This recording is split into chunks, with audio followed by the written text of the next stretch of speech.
Hey, my crew, how you doing? We've got a student swing analysis, and we're doing it this time with the one and only John Montgomery. Now, if you haven't heard about John, it's almost impossible because this guy is blowing up.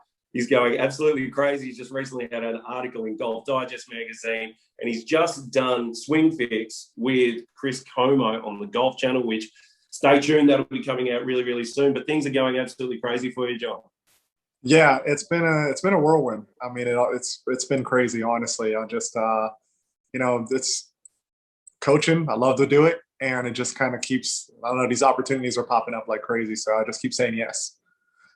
Mate, why wouldn't you? It's just really, really exciting to see. Like, we met a few years ago. You've been on the platform now for a few years, and just to see the rise, it's great because you can see the passion there. You know that you absolutely love what you do, and great things come to those who really, really care about what they do. So it's awesome to see. And we can see that, we were just having a really quick look at this student that we're about to analyse. So this is Michael. Is that right? Yeah. Yep. Yeah. Michael. So this is Michael. How long have you been working with Michael for? We started in February. Okay, cool. All right, cool. Well, let's just grab your swing up and we'll have a look. Okay, John, this is Michael. Sorry, how long did you say you've been working with him? Since February? Yep, since February. Still current, still working too.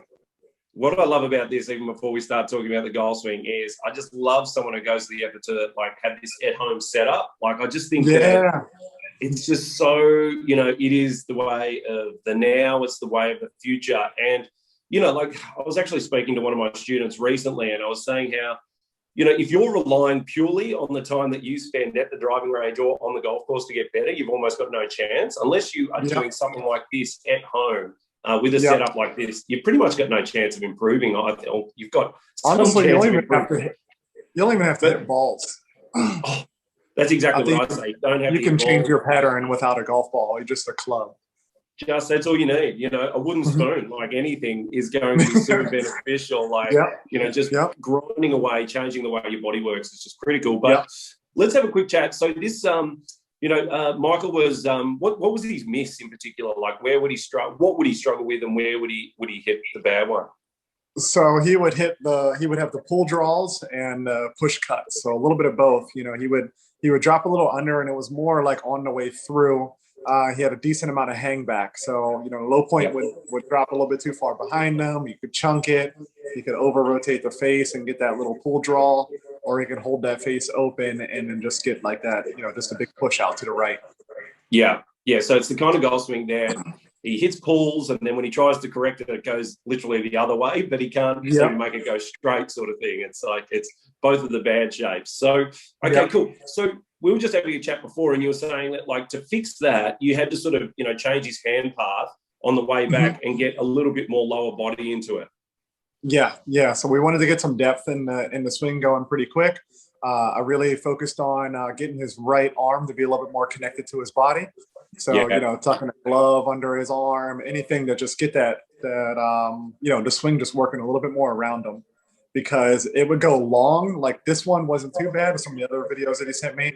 The swing would go really long when his arm started to pick up a little bit higher, and then it just made it that much harder to sequence everything up really good.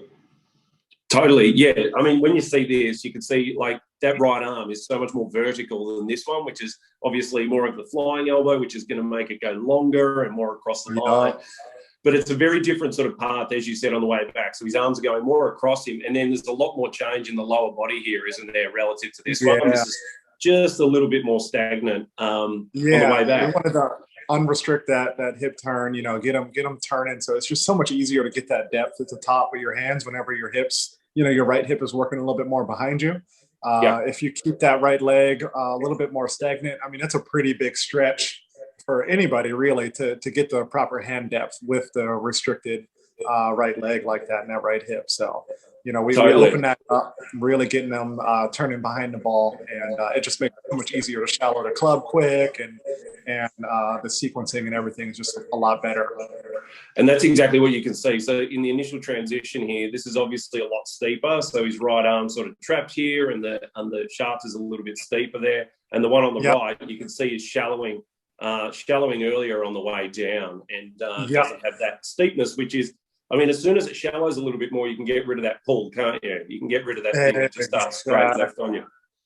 we Yeah, shallow no, it early so he can cover it coming down through the golf ball. Where here it's like steep early and then starts to shallow it a little bit later, and that's where you're like, that's what he was hanging back for. He's hanging back to like try to shallow it. well, let's have a look at it. I'll grab it out from the front angle, and then we can have a really good look at it from there. Okay.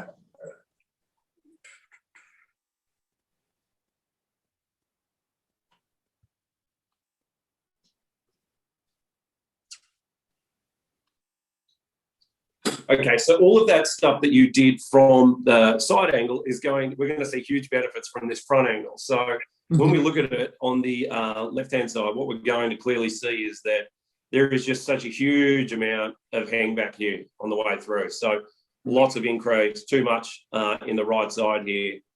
And so his body and arms are going in opposite directions here. He looks like, I mean, it'd be amazing if he was playing, you know, for the Cubs or something here, probably.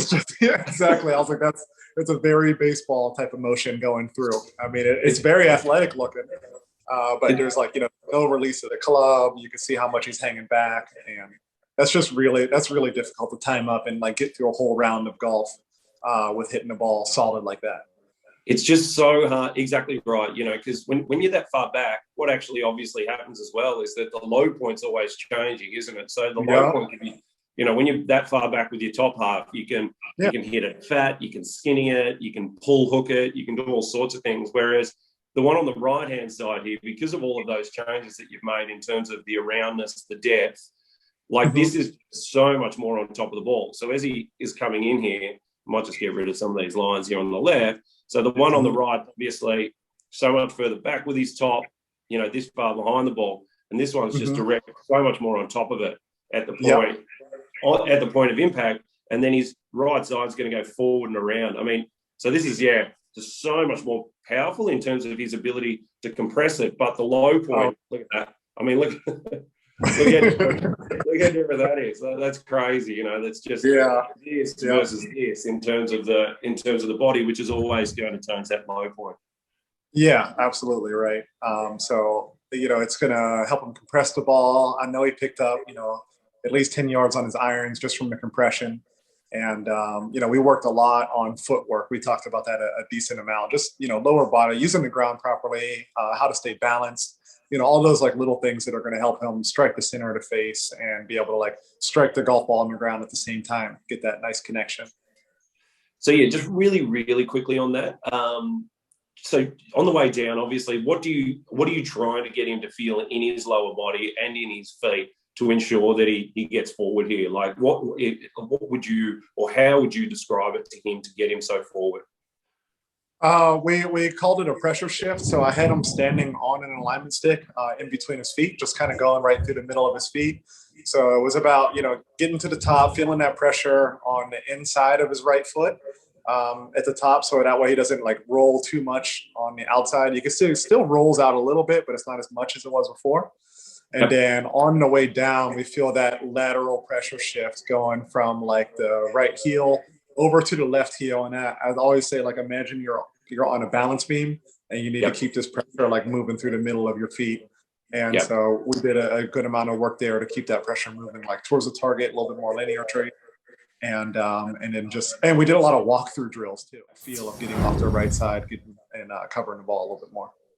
But it's incredible. Like that's such a good change. I think it just looks so much more athletic. You know, on the way through, and you know, so much more fluid as it moves through the ball. It's pretty crazy. So okay. So what's he playing off, or what's his handicap, or where's he want to go with this game? He's passionate amateur, I would call him. You know, it's just how like Skillest always starts. We start with like the stuff that brings them in, which is the full swing. And then ever since then, once we got that down to a certain point, it's like now he starts hitting more greens, realized the putting may be a little bit of a weakness. So we started to look at putting and pitching and a little bit all the way throughout the game. So I know he's dropped his handicap down about, 8 strokes or so.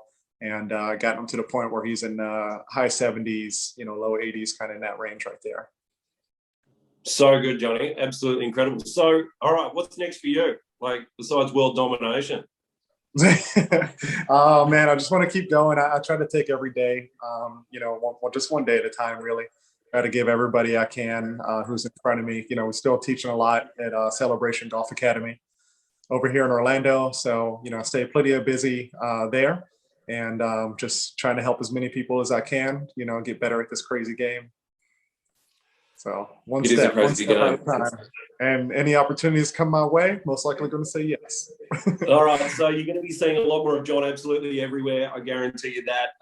Mate, thanks so much for your time. And obviously, if anyone wants to hook up with you, you can do it obviously on socials, and you've got an awesome Instagram account, but then, you know, on Skillest, you can head straight through and you can learn from the great man straight away.